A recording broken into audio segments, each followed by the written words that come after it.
బాలబడి యూనివర్సిటీ మంచి భవిష్యత్తు కోసం తెలుగు విద్యార్థులు ఇష్టపడే university. Call 9059052378 9059052379. Hi, welcome to iDream. Padutha Theega ఓ 25 సంవత్సరాల సుదీర్ఘ చరిత్ర ఉన్న ఓ ప్రోగ్రాం, బాలు గారి మానసపుత్రిక. ఇలాంటి ఓ ప్రోగ్రాం మీద గత 2 రోజులుగా అలిగేషన్స్ వస్తున్నాయి.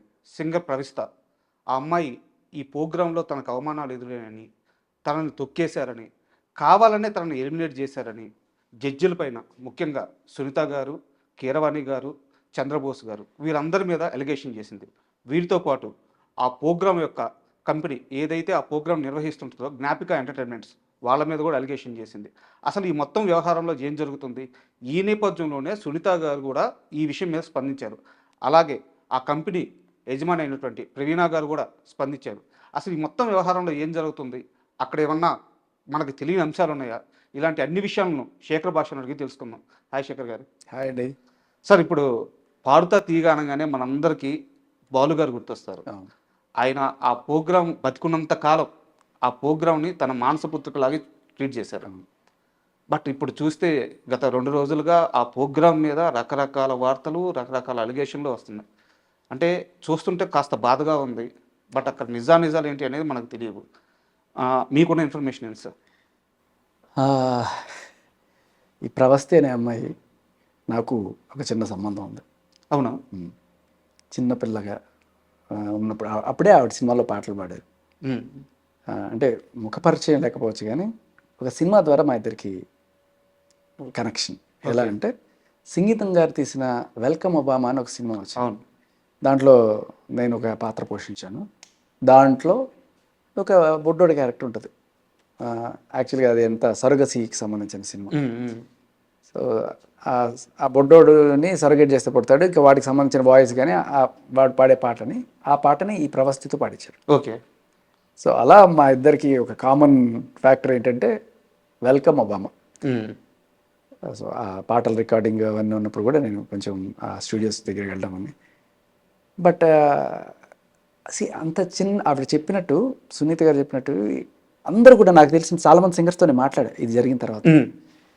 చిన్న పిల్లకి ఏం తెలియదు, ఏం మాట్లాడుతుందో తెలియదు, ఇట్లా చేసి ఎందుకు కెరీర్ నాశనం చేసుకుంటుంది, ఎవరు అట్లా అనుకోరు. ఇప్పుడు నీ గెలుపుకి ఓటమికి నువ్వు ఓడిపోయినంత మాత్రాన వాడి వల్ల వీడి వల్ల అనుకోవడం కూడా కరెక్ట్ కాదు. సో కొంచెం ఆ పిల్ల మైండ్ అప్సెట్ అవ్వడం వల్ల ఇట్లా చేస్తుంది తప్ప ఎవరు అటువంటి చేసే ఇది కూడా ఉండదు దాంట్లో. అంత అంటే నేను మాట్లాడిన సింగర్స్ అందరూ కూడా అదే ఒపీనియన్ చెప్పారు. చాలామందితో మాట్లాడాను నేను ఈ విషయంలో. ఎందుకంటే నాకు వరుస పెట్టి ఫోన్లు వస్తున్నాయి అండ్ నేను కూడా దీంట్లో క్లారిటీ తీసుకుందాం మాట్లాడేముందని చెప్పి. సో అందరూ ఆమెను వాత్సల్యంతోనే చూశారు తప్ప ఎవరు కూడా ఇట్లా ఎక్స్పోజింగ్ చేయమని కానీ ఇట్లా అలా అని ఉంటారు. ఏదైనా సరే ఒకవేళ ఈ డ్రెస్ బాగపోతే ఈ డ్రెస్ అని చెప్పి దాన్ని కూడా మనం ఏదైనా సరే దాన్ని ఏమంటారంటే రాజుగారి పెద్ద భార్య మంచిది అంటే రెండో భార్య చెడ్డది అన్న యాంగిల్లో చూడొచ్చు. సో ఆవిడ తీసుకునేది కరెక్ట్గా తీసుకోలేదు అన్నట్టుగానే అనిపిస్తుంది.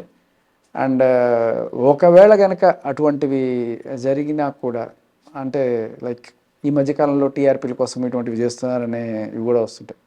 అంటే ఎక్స్పోజింగ్లు ఇవన్నీ కూడా చేస్తేనే ఎక్కువ రేటింగ్లు వస్తాయి అని. బట్ పాడుతా తీయగాకున్న audience base is completely different sir.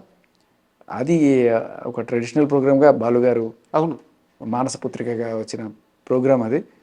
So అటువంటి ప్రోగ్రాం పైన ఇటువంటి నిందలు వేయడం, ఇప్పుడు నిందలు ఎవరన్నా వేయచ్చు, నువ్వు వేయచ్చు, నేను వేయచ్చు, లేకపోతే ఎవరైనా వేయచ్చు.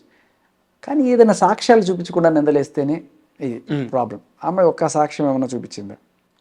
తనకు జరిగిన పరిస్థితులు ఇవన్నీ చెప్తుంది కానీ చెప్పడమే తప్ప సాక్ష్యాలు ఒక్క సాక్ష్యం కూడా లేకుండా ఇలా జరిగింది అని చెప్పడం. బట్ ఇప్పుడు వాళ్ళు సాక్ష్యాలు చూపిస్తున్నారు. ఇన్ని డ్రెస్సులు వేసింది ఈ అమ్మాయి, ఈ డ్రెస్సులన్నీ చూడండి, ఎక్కడ ఇటువంటి డ్రెస్ మేము వేయించాము అనేది కూడా వాళ్ళు చెప్తున్నారు. అంతేకాకుండా ఇప్పుడు సునీత గారు కూడా క్లారిఫై చెప్పడం జరిగింది. చాలామంది అదే చెప్పారు, చిన్న పిల్ల అమ్మాయికి ఎందుకు ఏదైనా ఒకసారి ఓడిపోతే ఓటమిని తీసుకోవడం నేర్చుకోవాలి, ఎస్పెషల్లీ యూత్. ఇవాళ రేపట్లో ఓటమి నీకు అదేదో పిల్ల జమీందారులో ఒక డైలాగ్ ఉంటుంది, గెలుపుదేముందిరా నిన్ను ప్రపంచానికి పరిచయం చేస్తుంది, ఓడిపోతే ప్రపంచం ఏంటో నీకు పరిచయం అవుతుంది. అలా ఓటమిని తీసుకోవడానికి ఆ ధైర్యం కావాలి. చాలామంది కొంత కుడిపోతే వాళ్ళు ఉంటారు, తట్టుకోలేరు, ఊరుకుమోత్తనం, ఇవన్నీ కూడా ఉంటాయి. లేదు నేను ఓడిపోయింటే వాళ్ళు రాజకీయాలు చేశారు, వీళ్ళు రాజకీయాలు చేశారు, నేను చెప్తున్నాను కదా, నీకు టాలెంట్ ఉంటే ఎప్పుడు ఆపలేడు నేను. ఇది నిజం. అంటే మీరు సింగర్స్తో మాట్లాడాను అని చెప్తున్నారు. అవును. చాలామంది సునీత గారు కానీ వేరే వాళ్ళు ఎవరైనా సరే ఆ అమ్మాయిని చిన్న పాపలాగే ట్రీట్ చేశారు, అవును. వాచలమే చూపించారని చెప్పి మీరు చెప్తున్నారు. బట్ సునీత గారు వీడియో రిలీజ్ చేసినప్పుడు ఆమె ఒక మాట అన్నారు, పాడుతా తీయగా అనే ఒక ప్రోగ్రాం ద్వారా ఎంతోమంది సింగర్స్ వచ్చారు, వాళ్ళందరూ ఇప్పుడు ఒక మంచి పొజిషన్లో ఉన్నారు. ఆ ప్రోగ్రాం మీద ఇలాంటి అలిగేషన్ వస్తున్నప్పుడు మీరందరూ లాభపడినప్పుడు ఎందుకమ్మా మీరందరూ బయటకు వచ్చి అక్కడ ఉండే పరిస్థితుల గురించి వివరించట్లేదు, ఎందుకు మీరు బయటికి రావట్లేదు అని చెప్పి ఒక క్వశ్చన్ రైజ్ చేశారు. నాకు ఎందుకు అది చాలా వ్యాలిడ్ అనిపించింది. చాలా మంచి మాట, చాలా మంచి మాట. ఖచ్చితంగా ప్రతి ఒక్కళ్ళు మాట్లాడాలి. బట్ నేను మాట్లాడిన సింగర్స్ని కూడా నేను అదే అడిగా, మీరు చెప్పొచ్చు కదా. అవును, నా క్వశ్చన్ కూడా అదే. మీతో చెప్పిన వాళ్ళు అవును, మీడియా ముందుకు వచ్చి కెమెరా ముందుకు వచ్చి ఎందుకు చెప్పలేకపోతున్నారు? వాళ్ళు అన్నమాట దీన్ని హైలైట్ చేయాలని అనుకోవట్లేదు మేము, ఓకే, అనవసరంగా దీన్ని పెద్ద చేయాలనుకోవట్లేదు అనేది వాళ్ళు చెప్పిన మాట. బట్ వాళ్ళు కాకపోయినా పార్టిసిపెంట్స్ చెప్పాలి. ఎందుకంటే సింగర్స్ అందరూ కూడా ఇప్పుడు ప్రస్తుతం జడ్జి స్థానాల్లోకి వచ్చిన ఫ్రెండ్స్ నాకంతా కూడా, లైక్ నా తోటి ఆర్జేలే ఇప్పుడు చాలామంది సింగర్స్ ఉన్నారు. అవును. సో అలా పార్టిసిపెంట్స్ చెప్తేనే కరెక్ట్గా ఉంటుంది. అండ్ అంటే ఇప్పుడు పార్టిసిపేషన్ చేయాలంటే మంచిగా మాట్లాడితే మాకు పార్టిసిపేషన్ ఇస్తారు కాబట్టి మనం మంచిగా మాట్లాడదాము అనే కోణం కూడా వస్తుంది. ఇప్పుడు నేను పోటీ పడి నేను మంచిగా చెప్తాను, నేను ఎంత మంచిగా చెప్తే నాకు రేపు ఫ్యూచర్లో ఛాన్స్ ఇస్తారు అనే కోణం కూడా వస్తుంది. ఇప్పుడు చెప్పినా కూడా ఇలా చూసే క్రమంలో బట్ అన్నీ అక్కర్లేదు. బట్ ఆవిడ చేస్తున్న ఎలిగేషన్కి సంబంధించిన ఒక్క వీడియో, అంటే ఒక ప్రూఫ్, డ్రెస్ తప్పుగా వేసుకోమని అన్నారు ఎక్కడ, ఇదిగో పర్టికులర్ పలానా ఎపిసోడ్లో పలానా టైంలో ఇది చూడండి, ఈ టైంలో జరిగింది. అండ్ తాజాగా జ్ఞాపక వాళ్ళు కూడా ఒక వీడియో రిలీజ్ చేశారు. అందులో ప్రవీణ గారు ఎవరైతే ప్రవస్తి వేసుకున్న డ్రెస్సులు అయితే ఆ అన్ని ఎపిసోడ్లో అమ్మాయి వేసుకున్న డ్రెస్సులన్నీ కూడా క్లియర్గా చూపించారు. ఎక్కడా కూడా అలాంటి పరిస్థితి అయితే లేదు. అయితే ఇక్కడ నాకు ఇంకో క్వశ్చన్ సార్, అంటే అలిగేషన్ చేసింది 19 ఏళ్ళ ఒక చిన్న అమ్మాయి. సో తన దగ్గర సాక్ష్యాలు లేవు కదా అని చెప్పేసి మనం అంటే ఒక స్టాండ్ తీసుకొని మాట్లాడలేము. బట్ నిజంగా వీళ్ళందరూ కూడా ఎవరైతే జడ్జిలు ఉన్నారో వాళ్ళ కెరీర్లో వాళ్ళు హైయెస్ట్ పీక్స్ చూసిన వాళ్ళంతా, ఒక చంద్రబోస్ గారు కానీ, ఒక కీరవాణి గారు కానీ, ఒక సునీత గారు కానీ, ఆయా స్థానాల్లో లెజెండరీస్గా ఉన్నారు వాళ్ళందరికీ నిజంగా ఏం అవసరం ఉంటుంది సార్ ఈ అమ్మాయి మీద ఒక గ్రిడ్జ్ పెట్టుకోవడానికి, ఈ అమ్మాయిని కోపంగా చూడడానికి? ఏముండదు. ఇప్పుడు ఒక దాంట్లో కొంతమంది గెలుస్తారు, కొంతమంది ఓడిపోతారు, కొంతమంది ఓటమిని గట్టిగా తీసుకుంటారు, కొంతమంది నేను అంటే మనకేమనిపిస్తుందంటే నేను చాలా బాగా పాడాను కదా, మనకి కాకిపిల్ల కాకి ముద్దు అన్నట్టు మన వాయిస్ మనకి ముద్దు, మన తల్లిదండ్రులకు కూడా ముద్దే, కానీ నిజం అనేది బయటకు తెలుస్తుంది. సో ఇప్పుడు ఒకటి జడ్జిసే కాదు, అక్కడ ఓటింగ్ శాతం ఇలాంటివి కూడా ఉండొచ్చేమో. సో మేబీ అందుకే పబ్లిక్ పోల్ కూడా పెట్టడం అనేది వీళ్ళకి ఒక ఇది. రేపు దాన్ని కూడా మార్పు చేశారు, దాన్ని ట్యాంపర్ చేశారని కూడా అనొచ్చు. మీ బిగ్ బాస్ మీద కూడా వచ్చింది. ఇప్పుడు ఏంటంటే బిగ్ బాస్లో ఎవరైనా సరే కంటెస్టెంట్ సింపుల్ మంచి ఎగ్జాంపుల్ గుర్తు చేశారు. బిగ్ బాస్లో ఎలిమినేట్ అయిపోయి బయటకు వచ్చిన వాడు ప్రతి ఒక్కళ్ళు కూడా అన్ఫెయిర్ ఎలిమినేషన్ అని అంటారు. నాది ఫెయిర్ ఎలిమినేషనే, నేను లేకపోతే నా అంతటి నేనుగా వచ్చేసానో లేకపోతే ఓపెన్గా చెప్పేవాళ్ళు తక్కువ మంది ఉంటారు. ఎస్పెషల్లీ వాళ్ళ ఫ్యాన్స్ అయితే అసలు ఒప్పుకోరు. అరే ఎంత బాగా ఆడేవారు, నువ్వెంత బాగా ఆడేవారు అని వాళ్ళ పేరెంట్స్ అయితే అసలు ఒప్పుకోరు. అరే నా కూతురు ఇంత చక్కగా ఆడితే దాన్ని ఎలిమినేట్ చేస్తారా మీకు అది అని చెప్పి. ఇంకా ఓటింగ్లు చెప్పినా లేదు అదంతా ఓటింగ్లు అంతా అబద్ధం. నాకు తెలిసి బిగ్ బాస్లో ఓటింగ్లో అబద్ధాలు అనేవి లేవు. ఓకే, మనం అది దాన్ని జెన్యున్గా తీసుకోవాలి. సరే ఓటింగు వీళ్ళ పిఆర్లు పెట్టుకొని కొంతమంది బలంగా చేయొచ్చు, అలాంటివి ఏమైనా ఉండొచ్చు తప్ప బిగ్ బాస్కు ఫైనల్గా వచ్చే ఓటింగ్ ఎంత పిఆర్లు పెట్టి ఏం చేసినా ఫైనల్గా జనాల ఒపీనియనే అక్కడ రిఫ్లెక్ట్ అవుతుంది. ఎందుకంటే మనం చూస్తుంటే చాలామంది ఈ బిగ్ బాస్ రివ్యూవర్స్ ముందుగానే ఇది చేసి చెప్తుంటారు, వాళ్ళకి చెప్పిన దానికి తగ్గట్టుగానే అక్కడ ఆల్మోస్ట్ కొంచెం అటు ఇటుగా ఓటింగ్లు ఉంటూనే ఉంటాయి. ఏదైనా నీకు టాలెంట్ ఉండి నీకు దమ్ము ఉంటే ఎవ్వడు ఆపలేడు అనేది నిజం. ఇప్పుడు నిజంగా నేను అద్భుతంగా పెర్ఫామ్ చేస్తున్నాను అనుకోండి, నన్ను ఉండించుకుంటేనే కదా వాళ్ళకి రేటింగు. అవును, అంతే కదా. ఎవడైనా సరే నువ్వు బాగా పెర్ఫామ్ చేస్తున్నా కూడా నేను పక్కకు తోసేసి నా రేటింగ్ నేను ఎందుకు కూర్చుని కొమ్మని ఎవడు నరుక్కుంటాడు. అవును, చాలా సింపుల్ ఎగ్జాంపుల్. కొంచెం ఇంచుమించుగా ఇటు ఇటు ఉన్నప్పుడు మేబీ అక్కడ ఏదన్నా సరే ఇద్దరు ఈక్వల్గా ఉన్నారు, అప్పుడు ఏదైనా పార్షియాలిటీ చూపించవచ్చు. బట్ బాగా గట్టిగా డిఫరెన్స్ ఉందనుకోండి, నేను అనేది అదే ఇలా చిన్న మైనర్ వెంట్రుక వాసుతో ఉన్నప్పుడు ఏదన్నా వాళ్ళు ఏదైనా చూపించవచ్చు. బట్ అప్పుడు మనం ఏం చేయాలి, ఆ వెంట్రుక వాసి డిఫరెన్స్ని ఇంత రేంజ్లోకి తీసుకెళ్ళాలి. ఆ రేంజ్లో క్లియర్ కట్ విన్నర్ నేను అనే రేంజ్లో నువ్వు టాలెంట్ చూపించగలిగిన రోజున ఎప్పుడు నేను ఆపలేడు. అండ్ ప్రవస్తి చేసిన చాలా ఆరోపణలో ఒక సీరియస్ అలిగేషన్ వచ్చేసి ఎవరైతే సింగర్స్ పెళ్లి ఫంక్షన్స్లో పాటలు పాడుతుంటారో వాళ్ళు నా దృష్టిలో అసలు సింగర్సే కాదు, వాళ్ళు సంగీతాన్ని అవమానిస్తున్నట్టే అని చెప్పి కీరవాణి గారు మాట్లాడారు. ఆయన నా వైపు చూస్తేనే ఈ మాటలు మాట్లాడారు. ఎందుకంటే నేను పెళ్ళిళ్ళలో పాటలు పాడతానని చెప్పి ఇదివరకే ఆయనకు తెలుసు, నన్నే టార్గెట్ చేసి మాట్లాడారు అని చెప్పి ప్రవస్తి కామెంట్స్ చేస్తుంది. బట్ ఇక్కడ మొత్తం ఇప్పుడు ఇండియాలో కల్లా టాప్ మ్యూజిక్ డైరెక్టర్ అనిరుద్ధ్ కూడా పెళ్లి ఫంక్షన్లో పాటలు పాడుతున్నారు, షోలు చేస్తున్నారు. అంటే అమ్మాయి మీకు ఎలా అర్థమవుతుంది అమ్మాయి అంటే ఆ మాట ఆయన ఆన్ రికార్డ్ అన్నారా? నేను చూడలేదు బేసికల్లీ. అమ్మాయి అన్నారని చెప్పి అమ్మాయి చెప్తుంది. మేబీ చూడాలి, మనం వీడియో చూడాలి. అంటే మేబీ ఇది కూడా ఉండొచ్చు. మీరు గెస్ట్గా వెళ్ళి పాడడం వేరు, లేకపోతే ఇదే మీ హాబీ, ఐ మీన్ ప్రొఫెషన్ చేసుకొని పాడడం కూడా వేరు. ఎవరి అవసరాలు వాళ్ళకుంటాయి. పెళ్లిలో ఆయన చెప్పింది ఏంటంటే అది నా వ్యక్తిగత అభిప్రాయం అని మాత్రం చెప్పారు ఆయన. మేబీ అంటే కీరవాణి గారు బాహుబలి లాంటి బ్లాక్ బస్టర్స్ అందించారు, ఆయన కెరీర్కి ఏమి డోకా లేదు. అండ్ అలాగే పెద్ద పెద్ద సింగర్స్ ఉన్నారు, సునీత్ గారు లాంటి వాళ్ళు, వాళ్ళ కెరీర్స్కి ఏమి డోకా లేదు. శ్రేయా ఘోషల్ లేకపోతే చిత్ర గారు, వాళ్ళ కెరీర్కి ఏంటి, అందరికీ ఛాన్సులు రావు. సరే, కొంతమంది ఛాన్సులు రాక పెళ్ళిళ్ళలో ఉన్న దేంట్లో పాడుకుంటుంటారు. సో వాళ్ళ అంటే అవకాశము అదృష్టము లేనంత మాత్రాన, ఒకవేళ పెళ్లిలో పాడినంత మాత్రాన వాళ్ళకి ఏదో అవసరం కొద్దీ వాడుతున్నారు. దాన్ని మనం తప్పుగా చూడాల్సిన అవసరం లేదు. నా ఒపీనియన్ అయితే కీరవాణి గారితో నేను విభేదిస్తాను ఈ విషయంలో. ఆయన చెప్పింది కూడా ఇది అందరికీ వర్తించాలని లేదు, ఇది నా వ్యక్తిగత అభిప్రాయం అని మాత్రమే చెప్పారు ఆయన. బట్ ఈ అమ్మాయి ఏంటంటే దాన్ని సీరియస్గా తీసుకుని అది కూడా ఒక అలిగేషన్గా చెప్పింది అనమాట. అది నాకు కొంచెం అభ్యంతరకరంగానే ఉంది ఆ స్టేట్మెంట్. ఆయన వ్యక్తిగత అభిప్రాయం అయినా ఏదైనా కూడా పెళ్ళిళ్ళలో పాడుకున్నంత మాత్రాన వాళ్ళు గొప్ప సింగర్లు కాలేకపోరు అనేదేం లేదు. సో వాళ్ళకి అదృష్టం కలిసి రావాలి, అవకాశం కరెక్ట్గా రావాలి, అంతే. రెస్ట్ ఈస్ లైక్ మనం జడ్జి చేయలేం. చాలామంది పెళ్ళిళ్ళలో అద్భుతంగా పాడిన వాళ్ళు మట్టిలో మాణిక్యాలంటారు. అంతెందుకు, మేబీ ఇదే కీరవాణి గారు ఏదైనా పెళ్ళికి వెళ్ళినప్పుడు ఇలాగే ఒక అమ్మాయి స్టేజ్ మీద పాడుతుంటే ఇంత అద్భుతంగా పాడిందని ఆయనే ముచ్చటపడి మేబీ ఆయనే సింగర్గా ఛాన్స్ ఇస్తారేమో.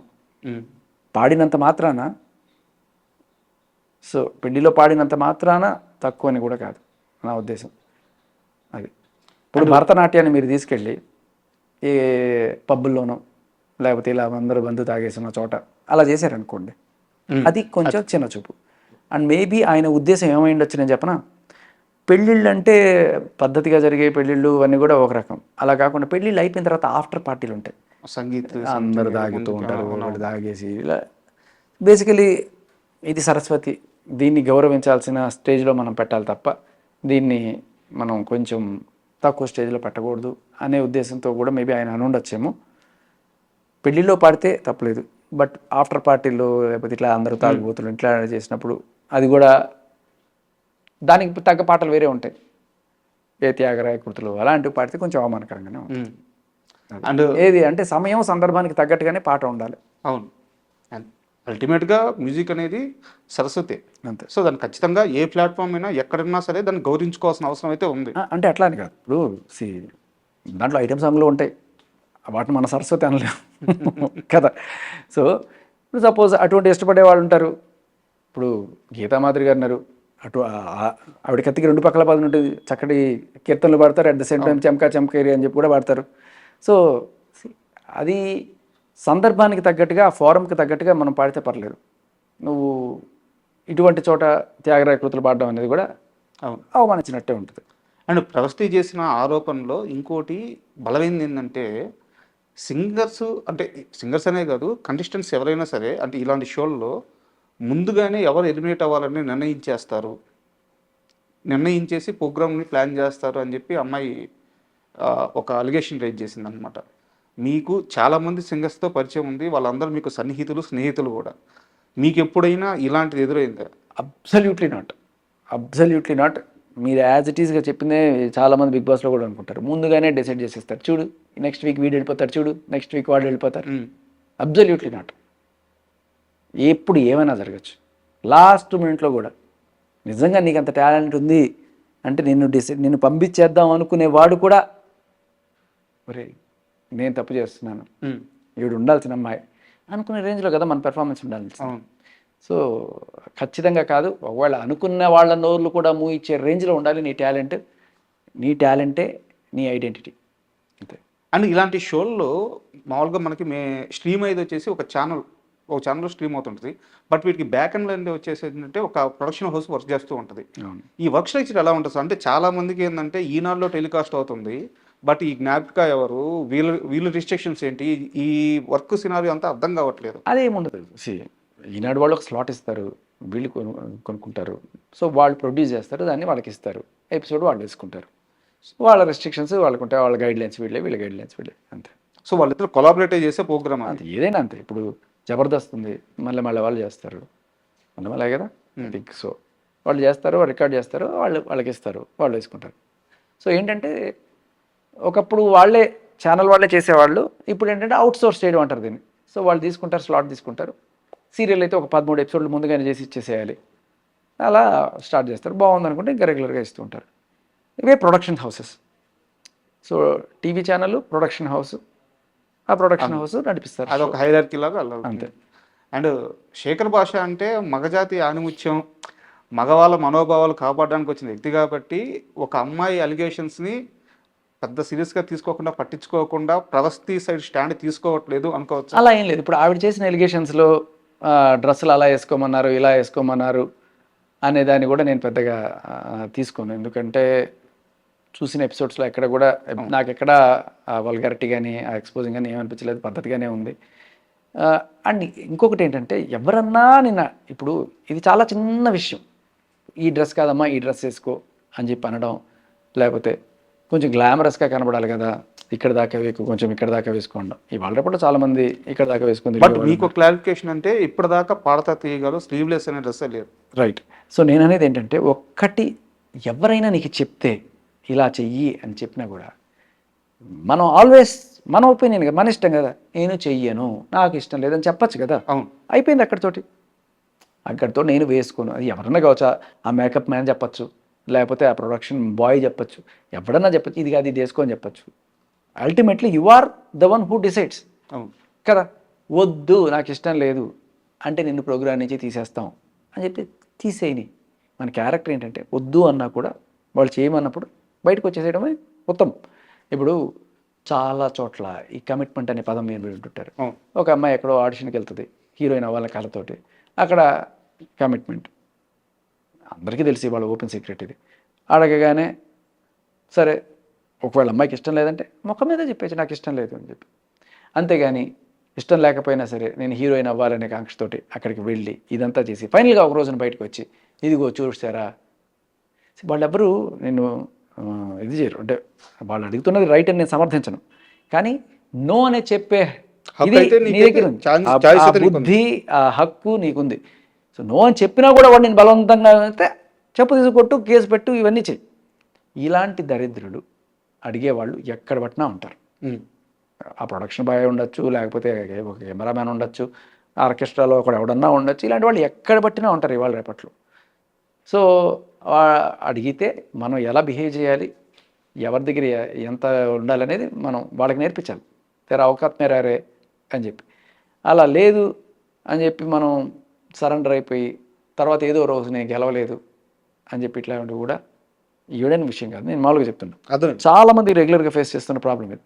నాకు తెలిసిన చాలామంది అమ్మాయిలు ఇలాగే కళతోటి వచ్చి, అంటే వాళ్ళ ఇంట్లో వాళ్ళ చుట్టుపక్కల వాళ్ళ కొలీగ్స్ లేకపోతే స్టూడెంట్స్ కాలేజీలో ఉన్నప్పుడు, బా నువ్వు హీరోయిన్లా ఉంటావే, ఆ హీరోయిన్ అసలు మేకప్ లేకుండా నువ్వు ఇంత అందంగా ఉంటావు, నువ్వు హీరోయిన్ అవ్వాల్సిందే అది ఇది అని చెప్పి అవును, ఇన్స్టాగ్రామ్లో నేను ఒక ఫోటో పెడితే ఇంతమంది లైక్లు వస్తున్నాయంటే నేను అవుతా బాబు అవుతా అని వస్తారు. వచ్చిన తర్వాత ఇక్కడ హార్డ్ రియాలిటీ కొంతమంది, అందరూ నాకు తెలిసి ఒక 95% ఇలాగే ఉంది దరిద్రం. సో వెళ్ళేటప్పుడు కమిట్మెంట్ అని అనుకో, ఇంత దరిద్రంగా ఉంటుంది నేను అనుకోలేదు, వచ్చేసింది. ఇంకో చోట దరిద్రం, ఇంకో చోట దరిద్రం, ఇండస్ట్రీ అంతా ఇంతేనమ్మా అనే విషయం ఆవిడికి అర్థమవుతుంది. కొన్ని చోట్ల అడగకుండా మంచిగా మాట్లాడి 2-3 చేసిన తర్వాత మెల్లగా అప్పుడు దూడడం మొదలెడతారు. ఇటువంటి ఏం చూసినా కూడా ఈ దరిద్రం మనం తట్టుకోలేము అనుకొని చెప్పి వెళ్ళిపోయి శుభ్రంగా పెళ్లి చేసుకొని సంసారాలు చేసి పిల్లలు కానీ శుభ్రంగా ఉంటున్న వాళ్ళు నాకు తెలిసి 10ల సంఖ్యలో ఉన్నారు, నాకు తెలిసిన వాళ్ళే. సో వాళ్ళు చెప్పిన తర్వాత మనం ఏం చెప్తాం అంటే మళ్ళీ మనం సబ్జెక్ట్ విషయానికి వస్తే, ఇక్కడ ఇప్పుడు మీరు ఏదైతే మాట్లాడారో నో చెప్పే హక్కు అయితే మనకు ఉంది కదా అని చెప్పి అంటున్నారు. అవును. అదే విషయాన్ని సునీత గారు కానీ ప్రవీణ గారు కానీ వాళ్ళ వీడియోలో ప్రస్తావించారు. అమ్మా నీకు బాడీ షేమింగ్ అని చెప్పి అన్నారు, ఎక్స్పోజింగ్ చేయమని చెప్పి అన్నారు. సునీత గారు అయితే ఈ ఓడి వాడడానికి కూడా చాలా ఇబ్బంది పడ్డారు. ఎందుకంటే నేను నీ తల్లి స్థానంలో ఉన్నాను, చిన్నప్పటి నుంచి నేను ఎత్తుకొని పెంచాను నేను ముద్దాడాను నేను అని చెప్పేసి బాగా ఇబ్బంది పడతానని చెప్పారు. సో ఇలాంటి ఒక సినారియో నీకు ఎదురైనప్పుడు నువ్వు అప్పుడే చెప్పాలి కదా అని చెప్పి వాళ్ళిద్దరూ క్వశ్చన్ చేశారు. బట్ ఇక్కడ ఈ అమ్మాయి నేను చెప్పిన ఆ పాట వెల్కమ్ అబ్బాలో పడినప్పుడు ఆవిడకి 10 ఏళ్ళు కూడా లేవు. నిజమే ఆవిడ చెప్పింది. ఆ స్టేజ్ నుంచి వాళ్ళు చూసిన అమ్మాయిని. బట్ ఈ అమ్మాయి చెప్పేది ఏంటంటే నేను ఆల్రెడీ కాంపిటీషన్లో ఉన్నాను, అప్పటికే నన్ను సరిగ్గా ట్రీట్ చేయట్లేదు, మళ్ళీ ఇలా కంప్లైంట్ రైజ్ చేస్తే ఎక్కడ నన్ను ఇంకా ఎక్కువ తొక్కేస్తారో, ఎక్కడ నన్ను ఇంకా దారుణంగా ఎలిమినేట్ చేస్తారో భయపడి నేను అప్పుడు నోరు తెరవలేదు అంటుంది అమ్మాయి. అంటే ఆ అమ్మాయి సిచ్యువేషన్ చెప్పేదానికి వీళ్ళు అడిగేదానికి రెండు మ్యాచ్ అవ్వట్లేదు అనమాట. అప్పుడు నేను ఆ పరిస్థితిలో ఉన్నాను కాబట్టి చెప్పలేదు అంటుంది, బట్ వీళ్ళేమో అప్పుడే చెప్పొచ్చు కదా అంటున్నారు.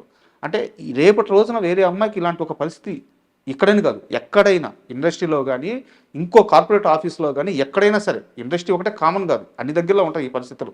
ఒకవేళ ఉంటే ఆ అమ్మాయి దీన్ని ఎలా హ్యాండిల్ చేయాలి సార్? బాడీ షేమింగ్ అంటే ఏంటి, నువ్వు లడ్డుగా ఉన్నావు, నువ్వు బొడ్డుగా ఉన్నావు, నల్లగా ఉన్నావు, ఇటువంటివే కదా, ఇంకేమైనా ఉంటాయి.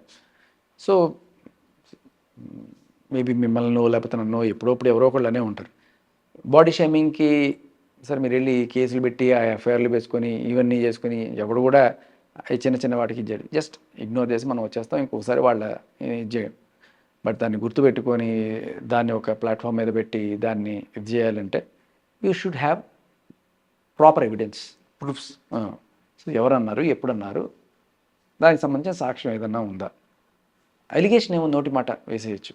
బట్ నేను ఇక్కడ ఇంత మీరు చెప్పిన దాంట్లో మీరు చెప్పినట్టుగా నేను దేంట్లోనే ఏకీభవించను. కానీ ఒకటి, ఎక్కడన్నా సరే పెళ్ళిళ్ళు జరుగుతున్నప్పుడు పాడేవాళ్ళలో కూడా టాలెంట్ ఉంటుంది. ఓకే. సో అది మట్టిలో మాణిక్యమే. వాళ్ళకి మేబీ పాడుతా తీయగల ఛాన్స్ రాకపోవచ్చు, లేకపోతే రాకపోవచ్చు, సినిమాలో రాకపోవచ్చు. కానీ మేబీ ఏదో ఆ పెళ్ళికి గెస్ట్గా వెళ్ళిన ఒక పూరి జగన్నాథో లేకపోతే ఒక రాజమౌళి చూసి అరే నా పాటకి పర్ఫెక్ట్ ఈ అమ్మాయి లేకపోతే ఈ అబ్బాయి అని చెప్పి తీసుకోవచ్చు కదా. అంతెందుకండి, ఇవన్నీ పక్కన పెట్టండి. నేను మగజాతి ఇది అని అంటున్నారు కదా. ఇప్పుడు ఈ ఎక్స్పోజింగ్ చేస్తేనే అయ్యేటప్పుడు మగవాళ్ళు ఇండియన్ ఐడల్స్ అవ్వట్లేదా, మగవాళ్ళు దీంట్లో విన్నర్స్ అవ్వట్లేదా? మగవాడు ఏం ఎక్స్పోజింగ్ చేసుకొని ఇది చేసుకుంటున్నాడు, టాలెంటే కదా. శేఖర్ భాష గారు మళ్ళీ ట్రాక్లోకి వచ్చేసి సింపుల్. ఇప్పుడు మగవాడిని ఏమైనా షర్ట్ ఇప్పేసి పాడమంటున్నారా? లేదు. లేకపోతే ఇక్కడ దాకా వేసుకొని స్లీవ్లెస్ చూపించమంటున్నారా? లేకపోతే ఇట్లా అనుకుంటూ కండలు చూపించుకుంటూ పాడమంటున్నారా? ఏం లేదు కదా. మగవాడు ఏ ఎక్స్పోజింగ్ లేకుండా వచ్చి టైటిల్స్ కూడా గెలుస్తున్న దీంట్లో ఇదేమిటి?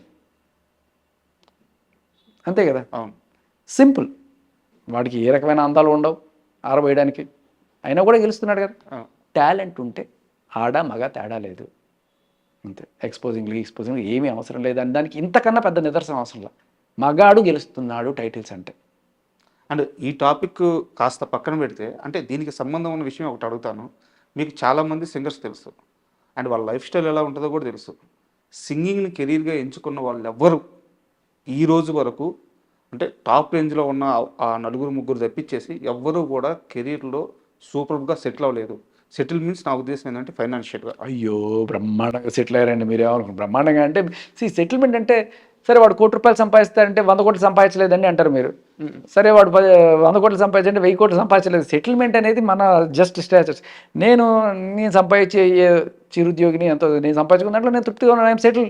అంటే ఐ మీన్ బయట షోలు చేసి సంపాదించడం వేరు, సినిమాల్లో పాట పాడినప్పుడు వాళ్ళకి వచ్చే రెమ్యూనరేషన్స్ చాలా తక్కువ ఉంటున్నాయి అని చెప్పి ఒక వాదన అయితే ఉంది. అసలు రెమ్యూనరేషన్ అక్కర్లేదు కూడా నేను చెప్తా. ఓకే. ఇది నీ ఐడి, నీ బ్రాండ్. ఇది సినిమాలో నువ్వు ఇప్పుడు దేవిశ్రీ ప్రసాద్ గారి సినిమాలో ఒక పాట పాడావు, నెక్స్ట్ లెవెల్లో ఉంటుంది నీకు బయట మార్కెట్. అంటే ఏంటి, నెక్స్ట్ సినిమాకి పిలుస్తారని కాదు, అమెరికాకి ఛాన్సెస్ వస్తాయి, ఓకే, డబ్బులు వస్తాయి. ఓకే. ఇక్కడ వచ్చేది ఆయన నాకు ₹1,00,000 ఇచ్చాడా 2 లక్షలు ఇచ్చాడా అని పక్కన పెట్టేయండి, జస్ట్ ఆయన ఎంతైనా ఇవ్వండి. ఇప్పుడు బిగ్ బాస్లో మీరు నన్ను పిలిచినప్పుడు నాకు వాళ్ళు ₹1,00,000 ఇచ్చారా 2 లక్షలు ఇచ్చారా నేను చూడండి, దట్స్ ద బిగ్గెస్ట్ ప్లాట్ఫామ్. దానివల్ల నాకు ఫ్యూచర్లో వేరే ఆపర్చునిటీస్ రావచ్చు, పేరు రావచ్చు. వాళ్ళు ఎంత ఇస్తారనేది కంప్లీట్ ఇమేటల్. సింగర్స్ సంపాదించేదంతా అస్సలు డైరెక్ట్గా సినిమా పాటలతో సింగర్లు సంపాదిస్తారనుకుంటే భ్రమలో ఉన్నారు మీరు. ఓకే. అంతా ఈవెంట్స్లోనే వస్తాయి వాళ్ళకి, మ్యాక్సిమం ఈవెంట్స్లోనే వస్తాయి. అంటే వాళ్ళ రేంజ్ని బట్టి ఒక్కో ఈవెంట్కి ఎంత రావచ్చు సార్ సుమారు? అవన్నీ మనం చెప్పకూడదు, బట్ లక్షల్లోనే ఉంటాయి. లక్షల్లోనే. అదే అది సింగర్ పాపులారిటీని బట్టి పెరుగుతూ పోతుంది. ఓకే. అంటే ఇప్పుడు ఈ విషయానికి మళ్ళీ వస్తే మనకి సునీత గారు ఒక మాట చెప్పారు. ఈ అంశాన్ని గుర్తుపెట్టుకొని ఎవరైనా కాంపిటీషన్కి వస్తుంటే మీరు మెంటల్గా ప్రిపేర్ అయ్యండి. ఎందుకంటే ఇక్కడ జడ్జిల స్థానంలో కూర్చున్న వాళ్ళు మిమ్మల్ని పొగడతారు, అలాగే మీ తప్పుల్ని సరిచేస్తారు, మీకు సలహాలు ఇస్తారు, సూచనలు ఇస్తారు. వాటన్నిటికీ రెడీ అయి ఉంటేనే మీరు సింగింగ్ కాంపిటీషన్కి రండి, లేకుంటే రావద్దు అని చెప్పి ఒక స్టేట్మెంట్ పాస్ చేశారు. అండ్ ఈ మొత్తం వ్యవహారం వల్ల ఇలాంటి సింగింగ్ కాంపిటీషన్ షోలు ఏమైనా దెబ్బతినే ఛాన్స్ ఉంటుంది? నాకు తెలిసి అంత ఉండదండి. ఓకే. సో ఖచ్చితంగా నేను చూస్తున్నది ఇంకొక మాట కూడా చెప్తాను. జస్ట్ ఒక వాయిస్ కోసం మాత్రమే ఇక్కడ జరుగుతున్న ఇది, ఎంత బాగా పాడతారు అనేది విషయం. ఇటువంటివి ఇంకొంచెం నెక్స్ట్ లెవెల్కి వెళ్ళాలి అనేది కూడా నా కోరిక. సరే, జస్ట్ ఆల్రెడీ వచ్చేసిన పాటల్ని వీళ్ళు పాడుతున్నారు. సో మనం సీడీలో విన్నా లేకపోతే ఇక్కడ విన్నా కొంచెం ఇంచుమించుగా అలాగే ఉంటుంది. ఆ పాటని ఏది సపోజ్ సార్ వస్తారు అనే పాటని ఆవిడ పాడింది, ఈవిడ ఎట్లా పాడింది, ఆవిడ ఎలా పాడింది, ఈవిడ ఇలా పాడింది, ఏదో చిన్న డిఫరెన్స్ అంతే. కానీ నేను అనేది ఏంటంటే కొత్త రకమైన పాటలు రావాలి. ఫర్ ఎగ్జాంపుల్ ఇట్లే కొత్త పాటలు ఎలా అంటే వాళ్ళే బాండి కట్టి వాళ్ళే లిరిక్ రాసి అక్కడే వాళ్ళు ఒక టీం పెట్టుకొని ఆర్కెస్ట్రా పెట్టుకొని ఒక బ్యాండ్ లాగా పెర్ఫామ్ చేసి ఈ మధ్యకాలంలో బాలీవుడ్లో ఆల్రెడీ ఎస్ ఉన్నట్టున్నాయి. ఇప్పుడు నేను ఇచ్చే సజెషన్ కూడా సింగర్లకి కొదవలేదండి. ఓకే. వందల వేల మంది సింగర్లు ఉన్నారు. ఆడవాళ్ళలో ఇంకా ఎక్కువ కాంపిటీషన్, మగాళ్ళ కన్నా సింగర్లు ఆడవాళ్ళలోనే ఎక్కువ ఉన్నారు. సో ఈ కాంపిటీషన్ మీరు నిలబడాలి అంటే మీ అంతటికి మీరుగా సొంతంగా కంపోజ్ చేయడం, సొంతంగా పాటలు క్రియేట్ చేసి మీ యూట్యూబ్ ఛానల్స్లో పెడితే ఒక్కటి క్లిక్ అయితే చాలు కదా. బుల్లెట్ బండి ఎవరు చేశారండి? కీరవాణి గారు చేశారా లేకపోతే ఏఆర్ రెహమాన్ చేశారా? ఎంత హిట్ అయింది. అవును. సో మన మంగ్లీ గారు చేసే పాటలు కావచ్చు, ఇవన్నీ కూడా రేలారే రేలారే ఇటువంటి ఎన్నో పాటలు, జానపదాలు కావచ్చు, మీ సొంతంగా కంపోజ్ చేయండి. ఆపేది ఎవడు మిమ్మల్ని? ఎవ్వడు. అది అసలు టాలెంట్ అంటే. వచ్చిన పాటని తూచా తప్పకుండా శృతిలో పాడావా, ఇక్కడ ఒక స్వరం మారిందా, దట్ ఈస్ సంథింగ్. సరే, ఇది పాడుతా తీయగా దానికి ఉద్దేశించిన ప్రోగ్రామే కాబట్టి మీరు అంతవరకు నేను సింగర్గా మాత్రమే అనుకుంటే మాత్రం ఇవే పాడుకుంటూ మాకు అవకాశాలు వస్తాయి అనుకుంటే పొరపాటు. మీరు యూట్యూబ్ ఛానల్ అనేది ఇప్పుడు ఉంది, ఇన్స్టాగ్రామ్స్ అనేవి ఉన్నాయి, మీ సొంతంగా పాడి దాన్ని పెట్టండి. ఈ మధ్యకాలంలో అమ్మత్త పాతియే ఆ పత్తి తేనా అని ఒకటి వచ్చింది. దానికి మొన్న ఎవరో రాశారు, ఎలక్షన్లో ఈ పాటలు ఎట్లా పాడతారు విన్నారా? వెనకాల అన్నయ్య ఫోటో ఒకటి పెట్టుకున్నారు. అన్నయ్య పార్టీకి నే ఓటు వేస్తున్నా, ఆ పార్టీలో నే చేరిపోతున్నా, అన్నయ్య పార్టీదే నే జెండా మోస్తున్నా, ఆ పార్టీలో నేను ఇంకా ఉండిపోతా పడుతున్నాడు. అవునవును. సో టాలెంట్కి హద్దు లేదండి. ఇవాళ ఇన్స్టాగ్రామ్లో మీ క్రియేటివిటీ చూపించుకోవడానికి పాడుతా తీగ ప్లాట్ఫామ్ ఒక్కటే కాదు, బోల్డ్ ఉన్నాయి. వాళ్ళని వెళ్ళి నిందించాల్సిన పని లేదు. అది మీకు టాలెంట్ ఉంటే మీ యూట్యూబ్లో మీ ఇన్స్టాగ్రామ్లో పెట్టండి. ఇప్పుడు కాంట్రవర్సీ పుణ్యమా అని మీరు చాలామందికి తెలిసిపోయారు. ఇప్పుడు చాలామందికి ప్రవస్తి అంటే తెలియని వాళ్ళకి కూడా ఇవాళ ప్రవస్తి అంటే తెలుసు. అట్లీస్ట్ ఇది కూడా మీకు మంచిగా జరిగింది అనుకుందాం. మీకు ఇప్పుడు ఫాలోయింగ్ పెరుగుతుంది, మీరు ఎవరు అనేది చూస్తారు. ఇప్పుడు మీరు పెట్టండి మీ టాలెంట్, ఒకటి చేసి పెట్టండి, ఒక మంచి పాట పెట్టండి. ఓకే. అంటే ఈ విషయంలో నాకు ఒక 2 డౌట్లు ఉన్నాయి. ఫైనల్గా 2 క్వశ్చన్స్ అవి. ఇప్పుడు ఈ అమ్మాయి ఇలా కెమెరా ముందుకు వచ్చి మీడియా ముందుకు వచ్చి తనకి ఎదురైన అనుభవాలు ఇవి అని, సో ఇలా ఓపెన్ అయిన తరువాత ఈ అమ్మాయికి ఒక ఇండస్ట్రీ నుంచి కానీ లేదంటే ఒక షోల నుంచి కానీ ఎలాంటి అవకాశాలు వస్తాయి? తగ్గుతాయి, ఖచ్చితంగా తగ్గుతాయి. అదే దాంట్లో డౌట్ లేదు. ఎందుకంటే నేను మాట్లాడిన వాళ్ళందరూ కూడా ఎందుకు ఈ అమ్మాయి అనవసరంగా పాడు చేసుకుంటుంది ఈ టైంలో. ఇప్పుడు రేపు అవకాశం ఇచ్చిన తర్వాత కూడా ఇటువంటి కంప్లైంట్ చేసే మెంటాలిటీ ఉంటే అపార్థాలు చేసుకొని కూడా కంప్లైంట్ చేయొచ్చు. ఎగ్జాక్ట్లీ. సో ఎందుకు రిస్క్ అనుకునే వాళ్ళే ఎక్కువ మంది ఉంటారు, ఛాన్స్ ఎక్కువ తీసుకోరు. మేమే అంతంత మాత్రంగా కష్టపడుతుంటే చాకిరీ అనే వర్డ్ కూడా పాడినట్టుంది ఆవిడ, మీరు గమనించారు. చాకిరీ అంటే ఇష్టంగా చేసే పని అండి. మీరు దాన్ని ఏదో మా ఇంట్లో అంట్లు తోము, మా ఇంట్లో బట్టలు ఉతుకు అని చెప్పినట్టుగా భావించడం కాదు.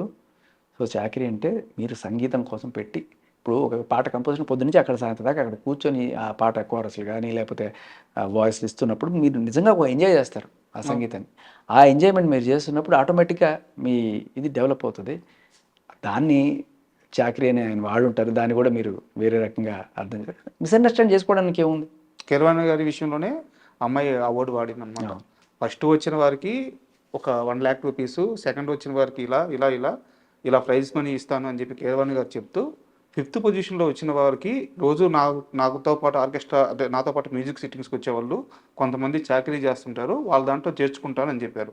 బట్ మీరు అన్నట్టు ఏంటంటే చాకరీ మీన్స్ ఏంటంటే ఆ వృత్తి, ఆ సంగీతం మనకి ఇష్టమైనప్పుడు దానికోసం రోజంతా పడే శ్రమ కూడా చాకరీ. అంతే. ఇప్పుడు మనం షూటింగ్స్కి వెళ్తుంటాం సార్. చాకరీ అంటే ఆయన ఇంట్లో ఏం అంటూ తోచట్లేదు కదా ఆయన. అది మనం షూటింగ్స్కి వెళ్తుంటాము, పెద్ద పెద్ద కొండల మీద షాట్ పెడతారు. కెమెరామ్యాన్లు ఆ పెద్ద పెద్ద కెమెరాలు వేసుకొని ఆ స్టాండ్స్ పట్టుకొని ఆనందంగా ఎక్కుతుంటారు వాళ్ళు. అది వాళ్ళకి చాకరీ చేస్తున్నట్టు కదా. ఆ ఫీల్ని, ఆ ఆర్ట్ని వాళ్ళు ఆస్వాదిస్తున్నారు. మేబీ మీరు చెప్పింది కరెక్ట్ అయి ఉండొచ్చు. ఎందుకంటే అంత పెద్ద అయిన చాకరీ అనే ఓడు వాడాడంటే ఇటువరకు అంటే ఒకప్పుడు గురుకులంస్లో ఎలా ఉంటుంది, ఇప్పుడంటే స్కూళ్ళు ఈ చదువులు వచ్చేసినాయి. గురువు దగ్గర విద్య నేర్చుకోవాలనుకుంటే ఆయనకి ఎంత సేవలు చేసి ఎంత ఇది చేస్తారు. నిజంగానే చేస్తారు వాళ్ళు.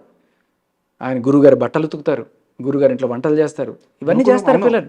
అది నిజంగా అది కూడా తప్పు కాదు. ఎందుకంటే ఒక గురుస్థానంలో ఆయన మనకు నేర్పిస్తున్నప్పుడు ఆయన కోసం మనం చేయడం తప్పు కాదు.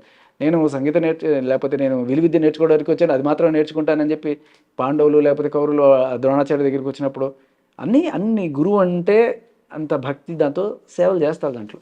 కానీ ఇక్కడ ఆయన ఉద్దేశించింది కూడా అది కూడా కాదు, కేవలం సంగీత చాకరీ మాత్రమే, అంతే. అండ్ ఫైనల్గా నా క్వశ్చన్ వచ్చేసి, ఇప్పుడు మీకు చాలామంది సింగర్స్ తెలుసు కాబట్టి ఆ సింగింగ్ వరల్డ్లో మీకు ఇప్పుడు మన తెలుగులో ఉన్న ఈ సింగర్స్ అందరూ ఎక్కువ మంది ఇప్పుడు ఈ అమ్మాయికి సపోర్ట్ చేస్తున్నారా, లేకుంటే ఈ పాడుతా తీగ షోలో ఎవరైతే జడ్జిలు ఉన్నారో వాళ్ళకి సపోర్ట్ చేస్తున్నారో? మీకు ఇన్నర్గా ఉన్న ఇన్ఫర్మేషన్ ప్రకారం చెప్పండి. నేను కనీసం ఒక 6 మందితో మాట్లాడుంటాను ఇవాళ. ఓకే. ఎవ్వరు కూడా ఆ అమ్మాయిని తప్పు పట్టట్లేదు, కానీ ఒకటే మాట అన్నారు, చిన్నపిల్ల ఏం చేస్తుందో తెలియట్లేదు, తెలియకుండా చేసుకుంటుంది, అనవసరంగా కెరీర్ నాశనం చేసుకుంటుంది. ఎవ్వరికి అటువంటి ఉద్దేశాలు లేవు. అమ్మాయి ఎందుకు అలా అనుకుంటుంది అని మాకు ఓడిపోయినంత మాత్రాన ఇంత నిందలేయాల్సిన పని కూడా లేదు. ఓటమిని స్పోర్టివ్గా తీసుకోవడం నేర్చుకోవాలి అనేది మాత్రమే నేను విన్నా, అంతే. అందరూ ఇప్పుడు సునీత గారు కానీ రవీనా గారు కానీ వాళ్ళు కూడా వాళ్ళ వీడియోలో అమ్మాయిని ఏం అనట్లేదు. తల్లి, నువ్వు చిన్నపిల్లవి, ఈ విధంగా నువ్వు తీసుకోలేకపోతున్నావు ఓటమిని, కొంచెం మైండ్ సెట్ మార్చుకో అమ్మా, ఓటమి గెలుపు అనేది సహజంగా ఉంటుంది, అది మన స్కిల్ ప్రకారం నిర్ణయించబడుద్ది అని చెప్పి చెప్తున్నారు. అంతే అబ్సల్యూట్ ట్రూ. సో అందరూ ఇదే చెప్పారు, నాకు తెలిసి వేరే సెకండ్ ఒపీనియన్ ఏం లేదు. బట్ కొంతమంది కాలర్స్ వీళ్ళందరూ కూడా ఇలాంటివి జరుగుతూనే ఉంటాయిలే ఇండస్ట్రీలో ఇంకా అనేవాళ్ళు అంటూనే ఉంటారు. కానీ నేనైతే ఒక్క మాటతో మాత్రమే విభేదిస్తున్నాను. ఇంత ఈవిడ చెప్పిన దాంట్లో ఒకవేళ ఆన్ రికార్డు ఉంటే మాత్రం పెళ్ళిళ్ళలో పాడే వాళ్ళలో కూడా మంచి సింగర్స్ ఉంటారు, దాంట్లో ఎటువంటి డౌట్ లేదు. అండ్ పాడినంత మాత్రాన వాళ్ళని మనం తక్కువ చేయలేము. ఇది ఒక్కటే నేను విభేదిస్తున్నాను, మిగతా అంతా. ఫైనల్గా ఒక క్వశ్చన్ సార్, ఒకవేళ బాలు గారు కానీ ఉండుంటే ఈరోజు ఇలాంటి ఒక షో మీద సార్, బాలు గారు మాట చెప్పారు కాబట్టి ఒక మాట చెప్తారు. బాలు గారు ఎన్నిసార్లు ఆయన లావుగా ఉన్నాను, నేను పట్టలేకపోయాను ఎన్ని జోకులు వేసుకుంటారు. బాడీ షేమింగే కదా అది కూడా. అవును. మనం దాన్ని స్పోర్టివ్గా తీసుకోవడం, మన మీద మనం జోకులు వేసుకోవడం కావచ్చు, లేకపోతే ఆయన ఒకవేళ ఏంటి ఇంత లావుగా ఉన్నావు అని చెప్పి ఆయన అన్నవాళ్ళు కూడా ఉండుంటారు. 6 ప్యాక్ అనుకుంటున్నావు నువ్వు, ఫ్యామిలీ ప్యాక్, ఇలాంటివి ఎన్నో స్పోర్టివ్గా తీసుకోవడం అనేది ఇంపార్టెంట్. ప్రతి దాన్ని కూడా ఈకల్ పీకి, కోడిగుడ్డికి ఈకల్ పీకి మనం చూస్తే ప్రతి దాంట్లో కూడా మనకి తప్పులు కనబడతాయి. అది అంటే ఎందుకు అడిగానంటే, ఈ ఇష్యూ వచ్చిన తర్వాత చాలామంది బాలు గారి అభిమానులు వాళ్ళు చాలా పర్సనల్గా తీసుకుంటున్నారు, చాలా బాధపడుతున్నారు. ఎందుకంటే పాడుతా తీగ అనేది కొన్ని కుటుంబాల్లో అయితే అదొక షో కాదు, ఒక దైవ ప్రార్థన లాగా అలాగే చూస్తుంది. ఈ రోజుకి అలా ఉంది పాడుతా తీగ అనేది. ఖచ్చితంగా అదొక చరిత్ర. దాని మీద అలాంటి అలిగేషన్ రావడం చాలా మంది. అదే నేను మొన్న అదే చెప్తున్నా. పాడుతా తీగ అంటే ఇప్పుడు ఎక్స్పోజింగ్ చెయ్యి ఇలాంటి మాట్లాడుతున్నారు. పాడుతా తీగ అంటే ఇది తీగ, ఇది తీగ, ఇవి తీగ కాదమ్మా, పాడుతా తీగ. థ్యాంక్ యూ అండి. థ్యాంక్ యూ శేఖర్ భాష గారు. మంచి విషయం మీద మంచి వివరణ ఇచ్చారు. Thank you.